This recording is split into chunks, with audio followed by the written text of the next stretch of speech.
नीतीश कुमार की अगुवाई में एनडीए की नई सरकार का पहला सत्र विधानसभा का अब शुरू हो रहा है। आपको बता दें, सोमवार से यह सत्र शुरू हुआ, लेकिन इस बार विधानमंडल के 5 दिवसीय सत्र में काफी कुछ बदला नजर आ रहा है। तो क्या कुछ बदलाव इस सत्र में देखने को मिल रहे हैं, विधानसभा के सत्र में भी, आइए आपको बताते हैं। कोरोना संक्रमण के चलते विधानसभा और विधान परिषद की कार्रवाई अपने अपने सदनों में नहीं होगी, यानी कि विधान परिषद की कार्रवाई विधानसभा के हॉल में आयोजित होगी, जबकि विधानसभा की कार्रवाई विधानसभा के विस्तारित भवन में होगी।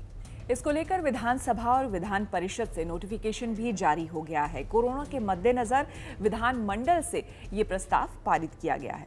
इस बार के विधानसभा में 90 सदस्य नए नजर आएंगे, जबकि पिछले सत्र तक दिखने वाले 150 सदस्य चुनाव हार जाने की वजह से इस बार नजर नहीं आएंगे। हालांकि 16वीं विधानसभा के 89 विधायक ऐसे हैं जो इस बार भी, यानी कि 17वीं विधानसभा के लिए चुने गए हैं। पिछले सत्र में जितनी महिला सदस्य हुआ करती थी विधानसभा में, वो इस बार नहीं होंगी।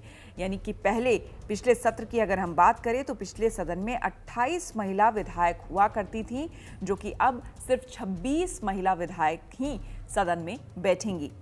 हालांकि एक बात जरूर है कि इस बार महिलाएं बीजेपी खेमे की ओर से ज्यादा महिलाओं की आवाज सुनाई देगी। बीजेपी से 9, जेडीयू से 6, आरजेडी से 7, कांग्रेस से 2 और हम वीआईपी से एक महिला सदस्य हैं। विधानसभा सत्र में मुस्लिम विधायक भी पहले की तरह नहीं दिखने वाले हैं। जहां तक मुख्यमंत्री नीतीश कुमार की गवर्न एनडीए है, उसकी तरफ से एक भी मुस्लिम चेहरा सदन में नहीं दिखेगा, जबकि विपक्ष की तरफ से 19 मुस्लिम सदस्य सदन में दिखेंगे। ऐसा पहली बार हुआ है जबकि नीतीश की राजनीति में उनकी पार्टी जेडीयू से कोई मुस्लिम सदन में नहीं पहुंचा है। बिहार विधानसभा में असदुद्दीन ओवैसी की एआईएमआईएम की ताकत बढ़ी है। एआईएमआईएम के 5 विधायक अब सदन में दिखेंगे। जीतन राम मांझी की पार्टी हम की ताकत भी सदन में बढ़ी है। उनकी पार्टी के 4 सदस्य हो गए हैं। बीजेपी की सदन में एक बड़ी ताकत के तौर पर उभरी है। बीजेपी 53 से बढ़कर 74 हो गई है। वहीं आरजेडी से लेकर जेडीयू की संख्या घटी है।